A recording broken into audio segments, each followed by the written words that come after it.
So you finally went out and bought yourself a shiny new router and are wondering what to do with the old one. Whatever you do, don't throw it out.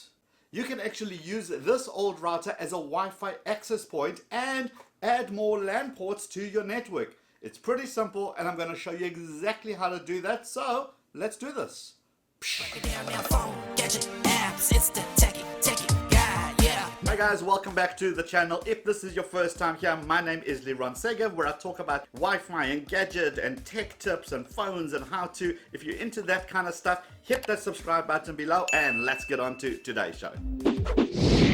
What we're going to do is change the function of the old router, and instead of it acting as the gateway, the main hub to your entire network, we're going to change it so your old router becomes a Wi-Fi access point. Once we're done, you'll be able to set up the old router in an area that has poor connectivity, and it will become like a Wi-Fi extender. Since we're doing that, we might as well make it a switch. In other words, you can plug more LAN devices into it. Same settings, no extra work, so why not do it? So before we get going, we need to talk about IP addresses and how they work. It's really simple, and if you already know this bit, you can just skip ahead.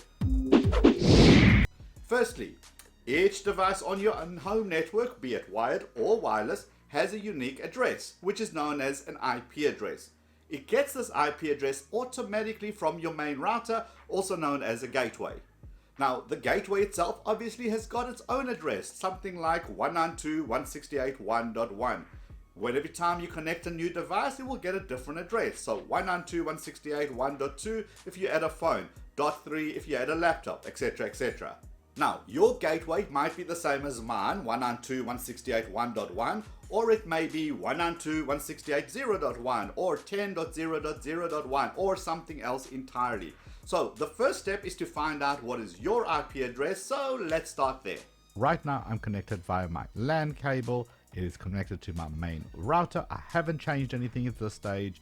What I'm going to do is I'm going to type there CMD, and that's going to open up the command prompt. The first thing I want to show you is a command called ipconfig. So ipconfig, you press enter, and now that's going to show you the various IP addresses. Now, yours is going to be different because you are connected to your router. This shows you, look, I'm connected via the Ethernet. Here is the address that I was given, IPv4, and the address I was given is 192.168.1.186. So I have been allocated to this address. I was allocated this address from the router, which is the gateway 192.168.1.1. Yours might be different. So definitely run ipconfig and see what yours is. So now that you have your new router's IP address, which is the gateway address I was showing you, the next thing to do is to take the old router and tell it, look, you're no longer in charge. To do that, you want to switch it off and reset it back to factory default. It's usually something as simple as holding down the reset button, holding it for 10 seconds, and then it will get back to its default. A few moments later. Now that it's reset, wait until you see the old router's Wi-Fi in your Wi-Fi list and simply connect to it. Look at the bottom of your router, there should be a sticker with the Wi-Fi password. It will also have the username and the password to log into the router itself to set it up. Now, simply open up a web browser, type in the router's IP address so that you can log in. If you don't know what that is, simply run the ipconfig command as I showed you at the beginning, and it will show you this gateway's IP. Remember, you're only connected to this and nothing else via Wi-Fi. All you're going to do is you're going to find network, and this is when you give it an address. Now, 192.168.1.1, well, that's the address of the original gateway. We can't have that, so we give it a different number. Typically, it will go between 1 and 250, so I gave this one an address of 249. The default gateway, I set that as the original router, the one that is on the network 192.168.1.1, and I disabled DHCP. I don't want this device to hand out any IP addresses. That's got to be done by the main router, so there'll be no conflict. So 249 is the new address of this secondary router, 1.1 is the original router. Disable DHCP, and let's save changes, and it should ask me to reboot, and then let's move on to the next step.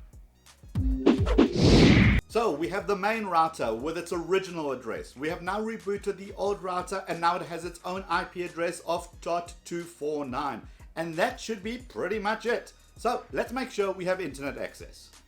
Okay, now I'm connected to my secondary router via the Wi-Fi, as you can see here. And what we're going to check is that if we have internet access. Let's do that next. And there we go. See how simple that was. I have now made my secondary router, the one that I was going to throw out. I've made it into an access point by simply changing a couple of settings.